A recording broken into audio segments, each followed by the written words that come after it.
Assalamualaikum, Rosina Salim.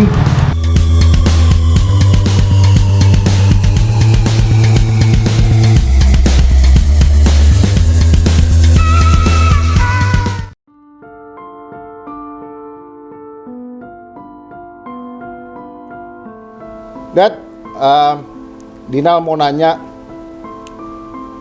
perihal Dedis menjadi Menteri Lingkungan Hidup. Ya, Kenapa Pak Harto baru membentuk Kementerian Khusus Lingkungan Hidup tahun 78?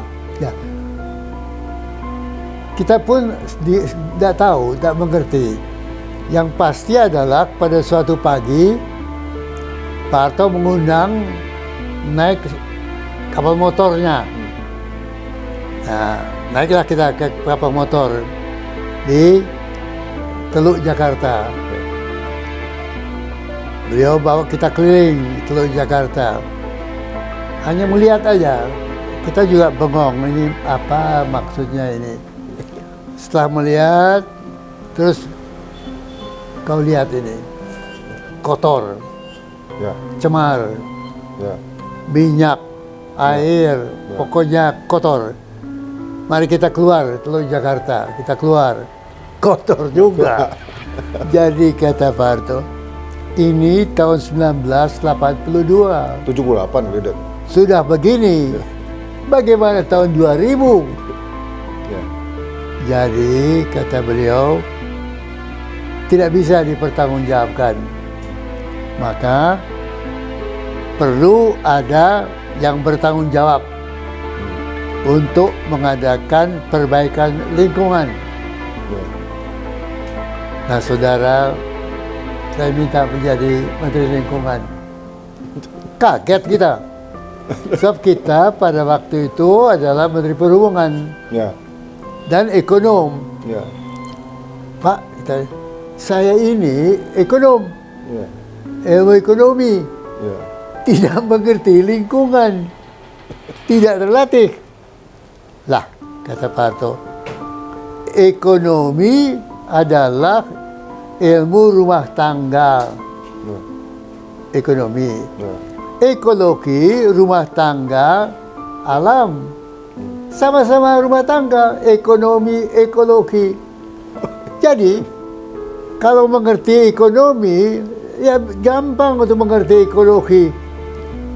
Masya Allah, bagaimana ini ya? Tapi, bagaimana ya sudah. Pokoknya, kau kerja. Kalau ada kesulitan, hubungi saya. Selamat bekerja. Selesai. Salah kita.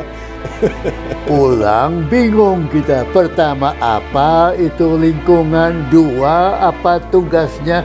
Tiga, bagaimana mulainya? Empat, dengan siapa? Tidak ada kementerian, tidak ada kantor, tidak ada dirjen, tidak ada apa, macam-macam. Jadi bingung kita pada waktu itu.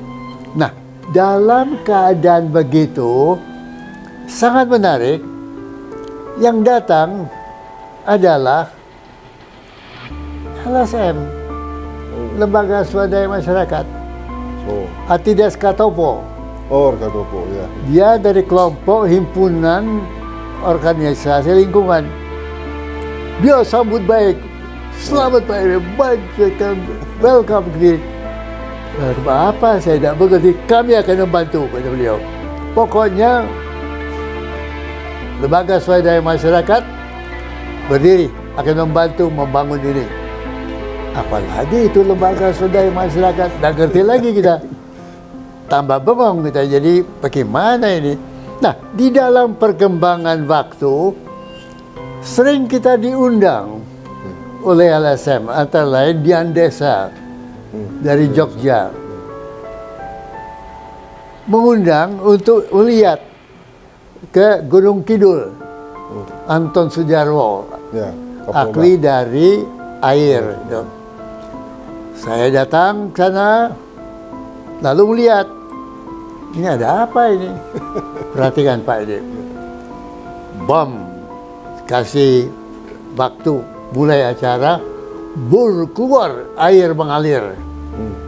dan mengalir di semua tempat. Bayangkan Gunung Kidul kering. Tidak ada air. Ya. Tiba-tiba ada desa yang mengalir airnya itu. Ya. Dari mana? Dari berbagai pipa-pipa bambu yang dibikin oleh LSM.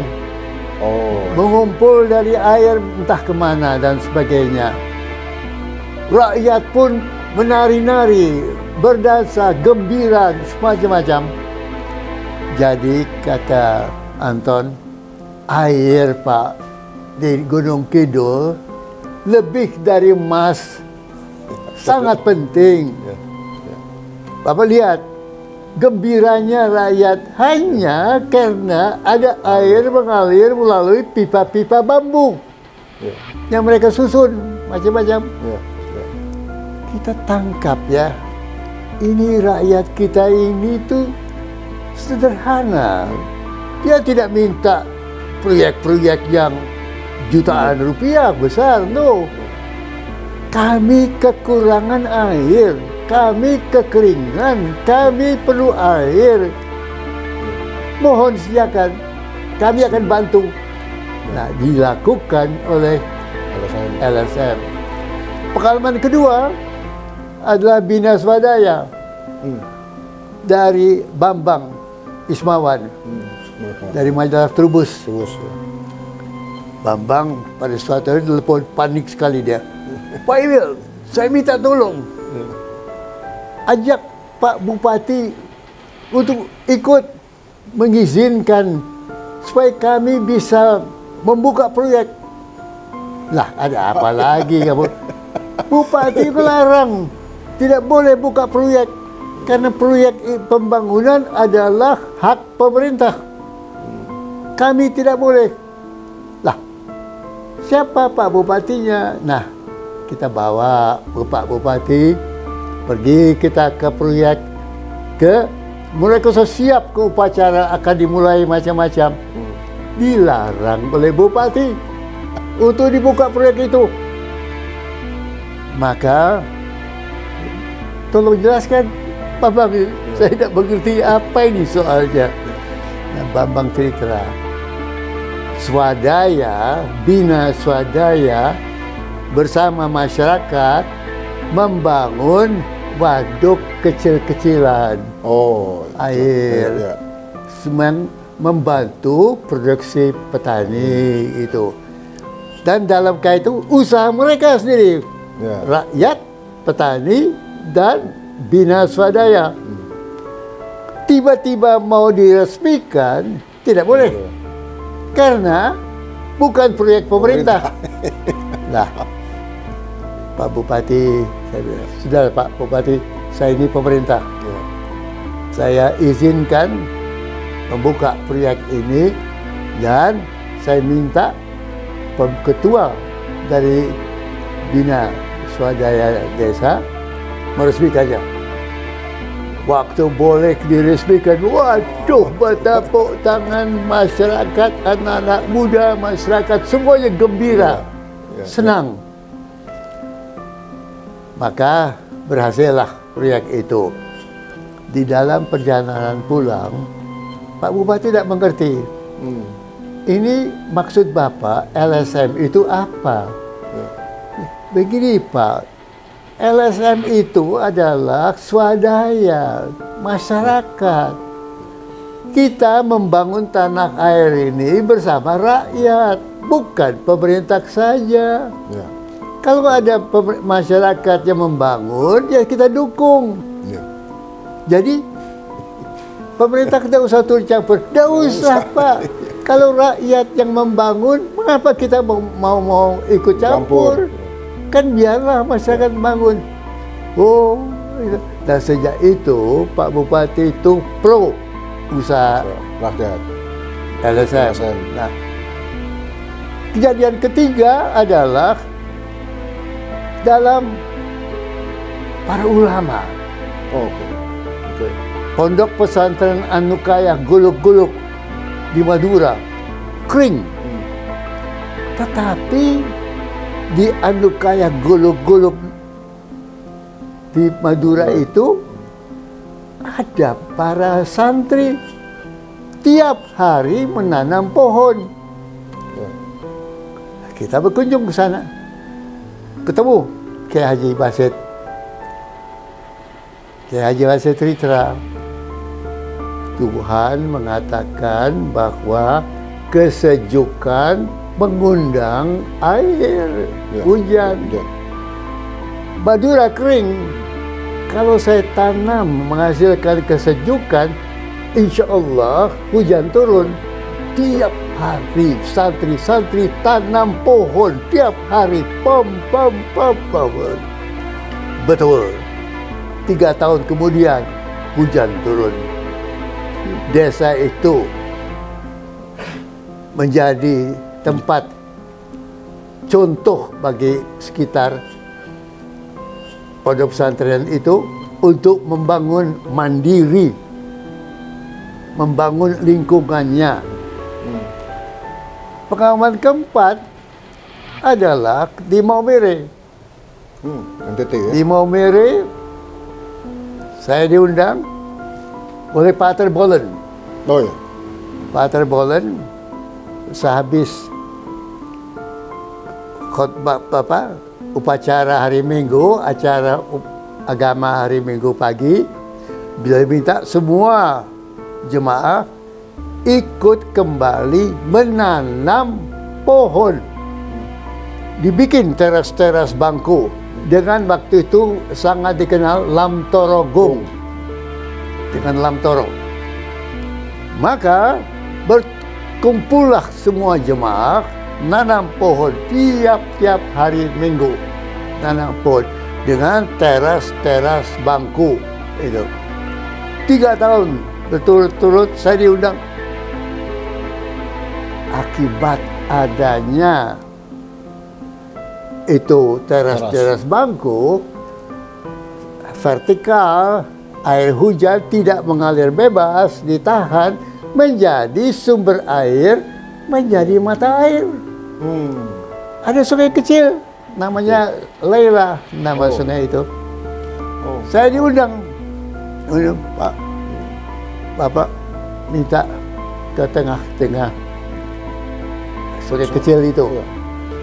Maka dengan upacara kepala dikasih air, diresmikanlah sungai Laila ini. Hasil perbaikan lingkungan Maumere di NTT. Timur di NTT itu. Bertapuklah semua. Apa yang mereka tahu? Saya tanya, apa? Pak, ini Maumere kering gersang. Tidak ada apa-apanya. Nah, sekarang ada Lam Torogong. Lam Torogong ditanam dengan teras bangku. Karena ada teras, hujan tidak mengalir, ditahan menjadi mata air. Lahir sungai Laila. Semua ini membawa saya terpikir. Ini rakyat ini mempunyai cita-cita, aspirasi menyelamatkan lingkungan dan mereka bangga melakukan hal ini. Tidak ada proyek, tidak ada anggaran, tidak ada apa. Tapi ini perbuatanku. Kami, rakyat Maumere, rakyat Bina Swadaya Desa, Dian Desa, lahirlah kesadaran besar potensi kekuatan mandiri dari rakyat kita. Lahirlah cita-cita kemandirian pembangunan di dalam undang-undang lingkungan dan hak berperan serta bagi swadaya masyarakat, swadaya masyarakat untuk secara mandiri membangun masyarakatnya. Nah, itu pelajaran itu besar dampaknya, pengaruhnya pada saya. Maka lingkungan ini bukan sekedar bagaimana orang menanam pohon atau menanam, tetapi how menjadi rakyat yang berbuat, masyarakat yang berbuat, bukan anggaran, bukan dengan uang, bukan dengan macam-macam itu. Nah, itu menjadi benang merah ketika memimpin Kementerian Lingkungan. Bagaimana kita membangun lingkungan tidak harus bergantung pada pemerintah, tetapi pada swadaya masyarakat membangun diri untuk kesejahteraan diri, menyelamatkan alam miliknya sendiri, kira gitu. Oke. Nah, sekarang penjelasan Dedi tadi itu menekankan bahwa keterlibatan masyarakat kan sangat real gitu ya. Artinya kan masyarakat bergerak sendiri tanpa perlu dikasih tahu, tanpa perlu ada yang mendanai dan segala macam. Nah, sekarang during your term 78 sampai 93, hasil yang besar yang Dedi lakukan kan yang Dina lihat 3 yang paling besar. Pertama, Dedi meluncurkan undang-undang lingkungan yang pertama. Undang-undang lingkungan ya kan. Yang kedua, Dedi lah yang memperkenalkan kata-kata analisa mengenai dampak lingkungan, AMDAL. Ya. Dan yang ketiga, lagi-lagi Dedi lah yang mensosialisasikan kata-kata pembangunan berkelanjutan. Ya. Nah, Dina cuman curious aja. Undang-undang lingkungan tuh Dedi buat itu kerangkanya apa dan apa tujuan Dedi bikin undang-undang? Jadi apa visi dari adanya lingkungan? Ya. Alam. Ya. Hijau. Ya. Alam yang berkembang secara subur dan sebagainya. Maka pertanyaan timbul adalah, mengapa alam ini harus kita jaga, lestarikan? Rupanya alam ini sendiri menjadi sumber dari kehidupan berikutnya. Dari alam ini lahir apa yang disebut plasma nutfah, genetics, yang menjadi sumber dari hewan, sumber buah-buahan, sumber dari macam-macam. Biodiversity ya. Bukan dari manusia. Ya. Bibit-bibit bukan dari manusia. Ya. Hewan, bibit benih dari tanaman, bibit dari binatang bukan dari manusia, tetapi dari alam. Alam dari mana? Dari alam semesta, ciptaan Tuhan. Dan alam itu mengembangkan sendiri bibit itu. Tidak ada komando. Hai, bibit, tumbuh. No. Tuhan telah mengaturnya. Maka, kalau kita ingin agar kita hidup, kita makan nasi hari ini, besok kita makan nasi lagi, lusa kita makan nasi lagi. Tapi bibitnya dari mana? Maka dari bibit yang lama juga. Ya. Yang hari ini kita makan bibit hari ini, besok kita makan bibit besok. Bibit itu dari mana? Dari alam. Dan alam itu adalah hukum alam, bahwa bibit-bibit, benih-benih senantiasa diciptakan oleh alam itu sendiri. Kekuatan alam adalah berkembang biak. Asik. Bukan manusia yang mengembang biakkan alam. Alamnya berkembang biak. Jadi, kalau begitu halnya, apabila alam berkembang dan rumus hukumnya berkembang biak secara alami, ayam bertelur, telur jadi ayam, ayam bertelur dan sebagainya, hukum alami ikut. Begitu juga dengan hewan bertambah macam-macam, maka alam tumbuh dengan kekuatan alami itu sendiri. Apabila alam ini dapat dipertahankan secara baik, maka dia tumbuh sendiri dan hidup kita yang kemudian memakan ayam dapat tetap memakan ayam pada generasi berikutnya dan seterusnya.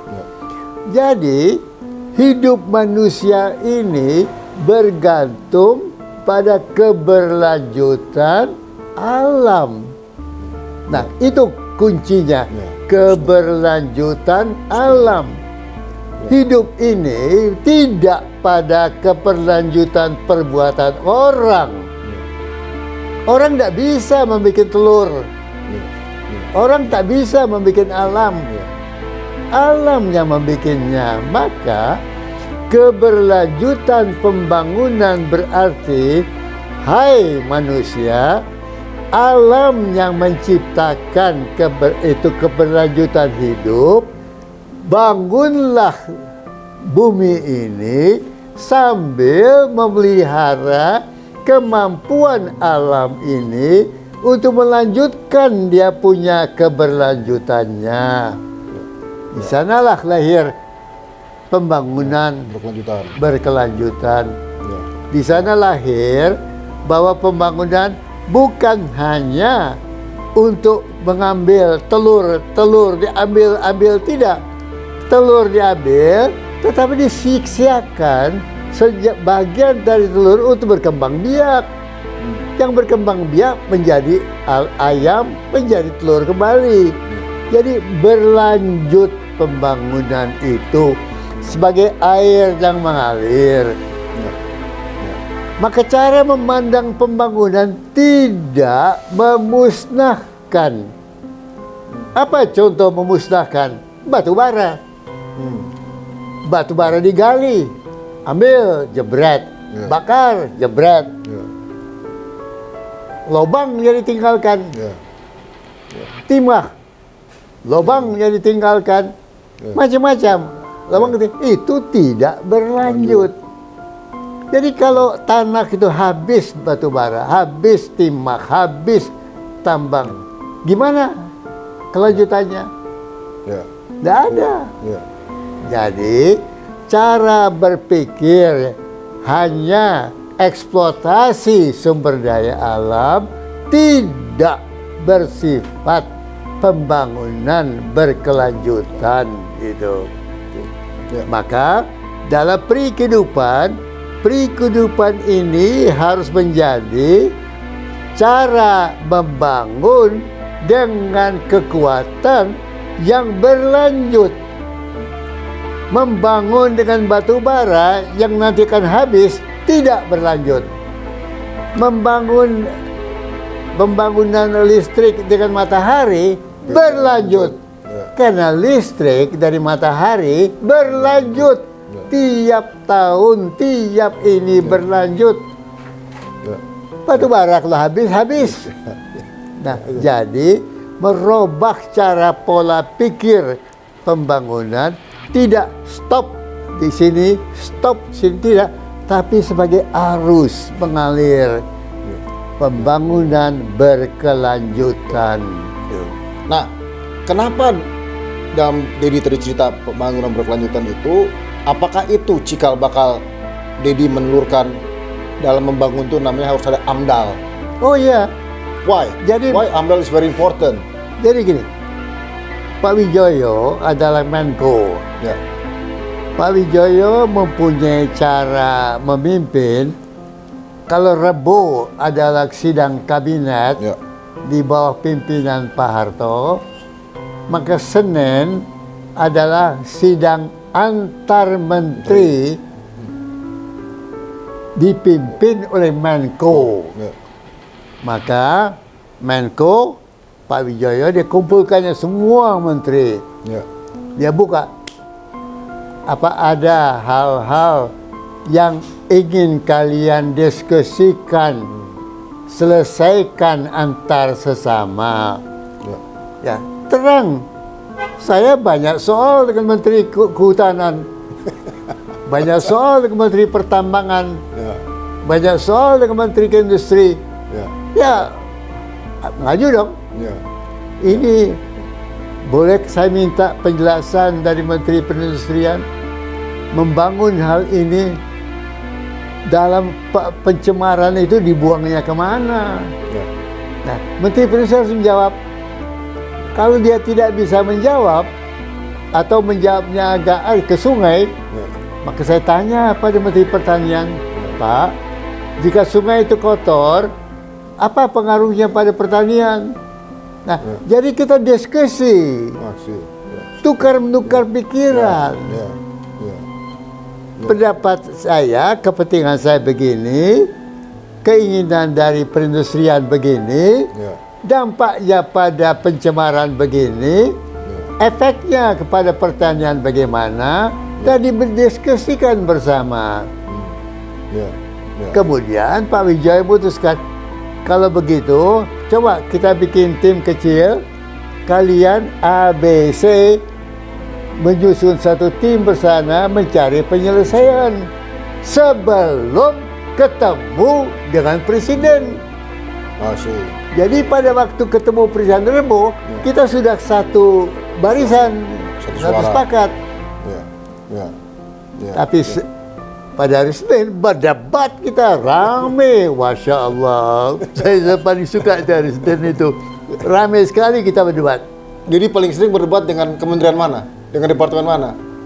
Yang Dedi paling sering kalau setiap hari Senin tuh berantem sama menteri apa? Kehutanan, Kenapa? Kehutanan waktu itu perindustrian. kenapa? Kehutanan salahnya apa? Ya, kehutanan itu ya, pandai pula beliau. Beliau bilang begini, rambut manusia itu terus tumbuh, Ya. lalu kita cukur Ya. secara teratur tiap 3 bulan itu. Ya. Alam seperti rambut, hutan terus tumbuh, Ya. tapi tidak ada dicukur. Jadi kalau tumbuh panjang-panjang, kemana dia itu? Nah, kata Menteri Kehutanan, andai kata kita mencukur hutan secara selektif, terpilih, maka yang terukur ini bisa kita ekspor. Jadi uang. Oh. Sekarang tidak jadi apa-apa, tidak bisa digunakan, hutan penuh, tak bermanfaat. Itu. Lahirlah sistem tebang hutan pilih Indonesia. Itu. Oh, Nah, tebang begitu. hutan pilih. Jadi Asik. ada cara logika yang dikembangkan. Kita pikir, ini kemana maksudnya itu? Oh, ini masuk akal juga, disebabkan hutan kan terus tumbuh. Ya. Jadi selective cutting. Ya. Kalau kita berdiri di depan pohon, di tinggi dada, di tinggi dada itu 50 cm ke atas boleh terpilih gitu. Jadi, kalau Pak Harto tanya, bagaimana Menteri Lingkungan? Ya, saya kira masuk akal Pak, saya kira.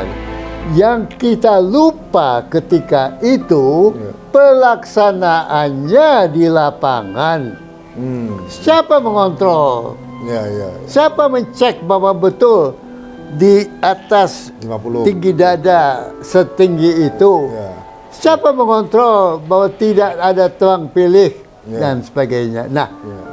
itu yang kita waktu itu tidak Terpikir. paham. Jadi belum ada pengalaman. Ya. Baru setelah terjadi, Masya Allah, Indonesia ini rupanya bukanlah Indonesia yang mestinya baik, tapi juga ada Banyak pencuri, macam-macam banyak yang bandel. yang memanfaatkan situasi. Ya. Nah, itu yang tidak kita perhitungkan waktu itu.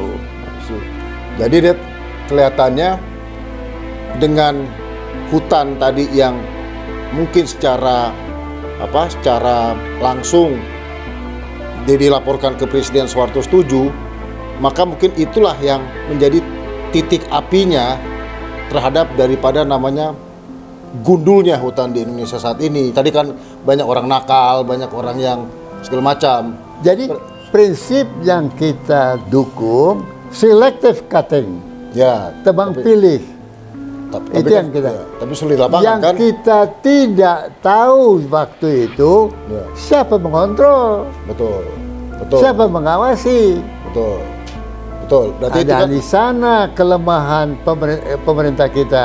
Ya. Kontrol tidak berjalan baik. ya, ya, Dan terjadilah di lapangan hal-hal ya. yang di luar dugaan. Pemirsa, terima kasih banyak telah menonton video saya. Jangan lupa like dan berikan opini di kolom komentar. Dan yang paling penting, subscribe channel ini. Terima kasih, salam perihal.